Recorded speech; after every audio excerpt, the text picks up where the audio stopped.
So, I never played Devil May Cry, and I actually didn't know it existed until earlier this year when the anime was released. So, I decided to try it out. I also realized my problem with starting with 5, but that's for later. So, I kind of just want to talk about this game because I really love it. Devil May Cry's gameplay is so unique, and I love the combo system, even though I find it really confusing sometimes, but that's just a skill issue. So let's take it one Sparta at a time. Devil's Cry, huh? Time to finish this, Virgil. Don't get cocky.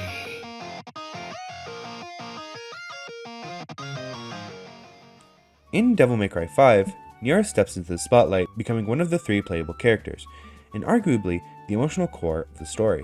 From the very first mission, Nero's story is one of loss, evolution, and finding his identity, wrapped in this stylish performance. Capcom opens Nero's arc with maybe the funniest shit I've seen in a video game out of context. His arm is just ripped off out of nowhere. But in all seriousness, Nero's backstory is super sad. This sets the tone for his gameplay. Nero's gameplay is super unique. Thanks to Nico, he can use Devil Bringers. Each one has a different use or ability, like slowing down time or giving an air boost. Narratively, Nero spends most of the game chasing a sense of purpose. While Dante and V basically take the spotlight, Nero is left to rot in the corner. Dante even calls him Dead Weight. Nero is out for revenge on the dude that took his arm, which everyone knows, or probably should, Virgil. And it turns out, Virgil is also Nero's dad.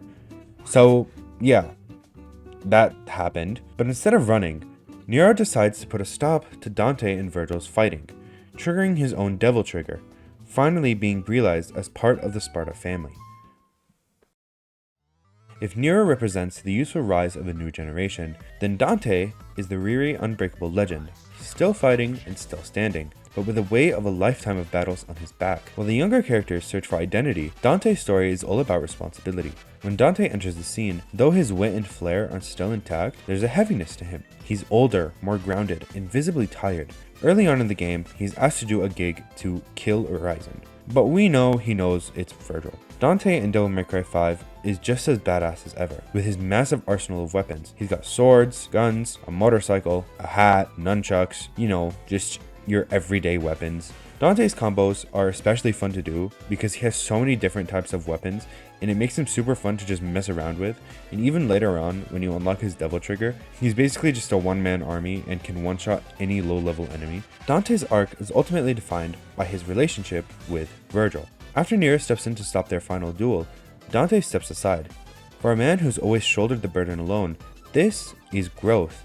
He entrusts the future to Nero, and chooses, finally, to stop fighting for a world that might not need him anymore. That final image of Dante and Virgil heading into the underworld together, half resigned, half reconciled, feels like a fitting conclusion for a character who defined the franchise for over a decade. Virgil's story in Devil May Cry 5 is all about power and control, and finally daring with parts of himself he tried to cut off. At the start, he's not even Virgil. He splits himself with the Yamato into Horizon, just full demon, no emotion, and V, his human side, full of guilt and regret. So while Horizon is trying to take over everything, V is slowly dying and trying to fix what Virgil broke, which is kind of poetic, not gonna lie. When V and Horizon finally merge together, Virgil comes back, and of course, the first thing he wants to do is fight Dante again, like no time has passed. But now, it's not just about strength. There's a lot more under the surface, like anger and guilt, and maybe even regret. Then, at the end, when Nero shows up mid-fight with his new power and stops both of them, that's where Virgil starts to see actual change. He doesn't say much, he never really does, to be honest, but you can tell he's starting to see things differently. He accepts Nero as his son, even if he has no clue how to handle that. In the end, he goes with Dante to the underworld, not to keep fighting each other, but to keep the chaos in check. And that's kind of the point. No big speech or dramatic apology, just him choosing to stay and stand beside his brother for once instead of against him. Also, Virgil's gameplay is my favorite. It's so satisfying playing with the Yamato. It reminds me of Raiden. Yes, I found a Raiden mod for Virgil. And honestly, Virgil's gameplay is a solid S rank for me no matter what. So yeah, that's my opinion on Devil May Cry 5. I hope you guys enjoyed this shorter video. This is kind of just a filler video for the Silent Hill video because that one's going to be like an hour long. So yeah, keep your heads up for that coming soon sometime.